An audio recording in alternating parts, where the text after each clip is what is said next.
Polisemia es la pluralidad o variedad de significados de una palabra, la que indica el número que da inicio a la serie natural de los números es 1.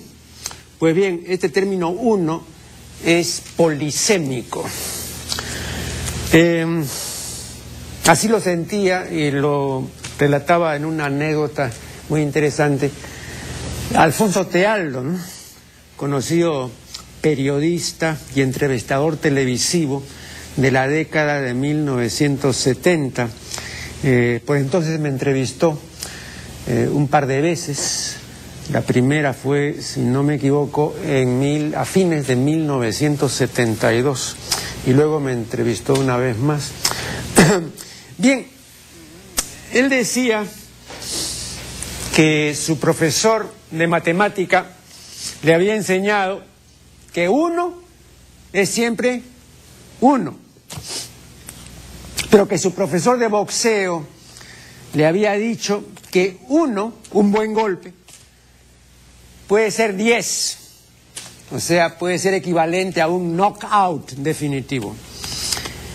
Y finalmente, su profesor de poesía le había dicho, ¿no?, que su maestro, ¿no?, José María Eguren y Rodríguez, ¿no?, decía que una palabra puede ser infinito.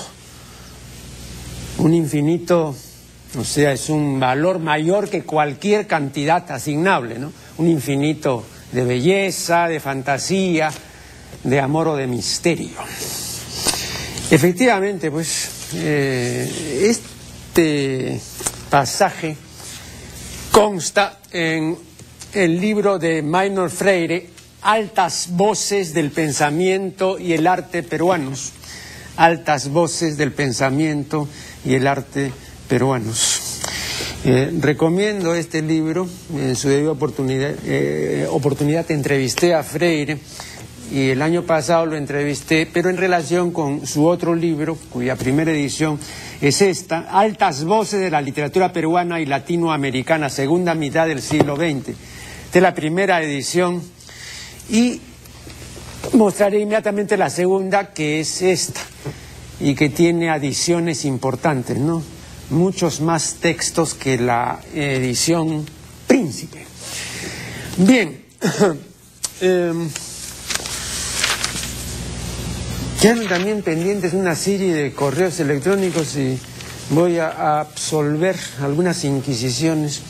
El señor Ivo Holsen me pregunta si el término autoestima es antiguo o reciente. Él tiene la impresión que es reciente, ¿no? Y dice haberlo oído por primera vez a mediados de la década de 1980. Efectivamente, estimado señor, el término autoestima es reciente, muy reciente. ¿Cómo será de reciente? Que el diccionario de la Academia solo lo admitió en la 22ª edición del Lexicón Oficial, que se publicó en el 2001, ¿no? Solo ahí figura el vocablo autoestima y la definición que da la Academia es como sigue: valoración generalmente positiva de sí mismo. Bueno, yo prefiero la definición de autoestima que da el pequeño Larousse ilustrado. Dice: aprecio, consideración o estima que tiene una persona por sí misma. Incluso esta definición se puede mejorar, quiero decir, se puede mejorar el fraseo y se puede decir: aprecio, consideración o estima que siente una persona por sí misma. Hay que evitar el abuso del verbo tener, ¿no? Acá, ¿no?, se usa pues el verbo tener, ¿no? Mucho más propio en este caso es el verbo sentir. Según la Academia, el exceso de autoestima se llama ego. Ocurre, sin embargo, que al menos entre nosotros, nadie usa el término ego para significar el exceso de autoestima. Aquí entre nosotros se usa adjetivándolo, porque no se dice fulano tiene ego, porque eso significaría que fulano tiene yo, ¿no? Porque ego significa yo. No, acá se dice fulano tiene mucho ego, o fulano tiene un gran ego, ¿no? Entonces siempre hay una adjetivación. El exceso de autoestima origina 3 males: el egoísmo, el egocentrismo y la egolatría. Como ustedes saben, el egoísmo pues es el amor excesivo, inmoderado, que uno mismo se profesa, ¿no? Y que hace que atendamos desmedidamente solo a nuestros propios intereses, excluyendo los intereses de los demás. El egocentrismo es la exaltación exagerada de la personalidad, ¿no? Que hace que nos consideremos pues el centro del universo, ¿no? Y que todo el mundo se fije en nosotros y en nuestras actividades y en nuestros intereses, ¿no? Y la egolatría es pues el amor, la adoración, ¿no? De sí mismo, ¿no? Repito, el exceso de autoestima genera fácilmente estos 3 males: el egoísmo, el egocentrismo y la egolatría. Ahora, ustedes habrán notado, ¿no? Que hay cursos y que hay una serie de medios para levantar la autoestima en general de los peruanos, ¿no?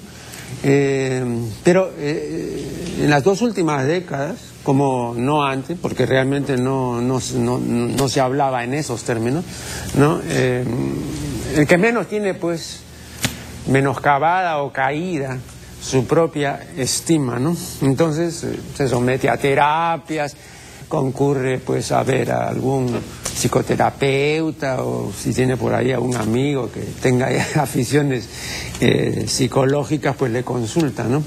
Y es una autoestima frágil, ¿no? Que al menor tropiezo se lastima. Bien, luego hay otro señor, no, esta es una televidente, Rosa María Urgaliz, quiere saber si el neologismo emprendeduría es correcto. Ustedes han notado que desde hace ya un buen tiempo se habla de emprendeduría, ¿no? Bien, no, lo correcto es emprendimiento. Quiero decir, lo académicamente correcto, ¿no? La academia preferirá emprendimiento, ¿no? La acción y efecto de emprender, o sea, de acometer con decisión y con asiduidad una empresa, un negocio, en fin, ¿no? Un empeño. Especialmente si encierran dificultad o riesgo, ¿no? Ahora, yo digo que hay esta preferencia académica porque emprendeduría no es un derivado del verbo, emprendimiento es un derivado del verbo, emprendeduría es un derivado de emprendedor, así como del sustantivo tenedor, ¿no? Se deriva teneduría, ¿no? Por ejemplo, cuando se habla de la teneduría de libros, o sea, ¿no? Del oficio de tener a su cargo los libros de contabilidad, ¿no? Entonces hay un tenedor de libros. Se puede decir pues emprendeduría, también se podría decir emprendizaje, si es que hubiéramos admitido la palabra emprendiz, porque se dice aprendizaje, que se deriva de aprendiz, pero de la misma manera y con igual corrección se podría decir emprendiz, y claro, si admitiéramos el término emprendiz, entonces podríamos formar el vocablo emprendizaje. En resumen, se puede decir emprendimiento, se puede decir emprendeduría, que veo que está en trance de popularizarse, y se podría decir también eventualmente emprendizaje. Repito, es un neologismo bien formado, porque si decimos aprendizaje, porque tenemos el vocablo aprendiz, podríamos decir también tranquilamente emprendizaje, lo que pasa es que no tenemos el nombre emprendiz, ¿no? De estos tres términos, creo que incluso por una razón eufónica, los amantes del bien decir preferirán emprendimiento, ¿no? Solamente por esta razón eufónica, ¿no? Porque emprendimiento tiene una eufonía pues que no tiene emprendeduría, ¿no? Evidentemente. A propósito también de aprendizaje, porque hay una pregunta ahí al respecto. Aprendizaje es la acción y efecto de aprender, ¿no? Por el estudio o por la experiencia. Ahora, no todas las personas tienen la misma capacidad de aprender. Cuando se quiere divulgar alguna buena nueva para la salud de las personas o para el mejoramiento de la especie y todo, siempre se comienza diciendo una falsedad, ¿no? Se dice todos tenemos, por ejemplo, ¿no? Todos tenemos la capacidad de amar, falso, ¿no? Igual, todos tenemos, ¿no? Una igual capacidad de aprender, falso.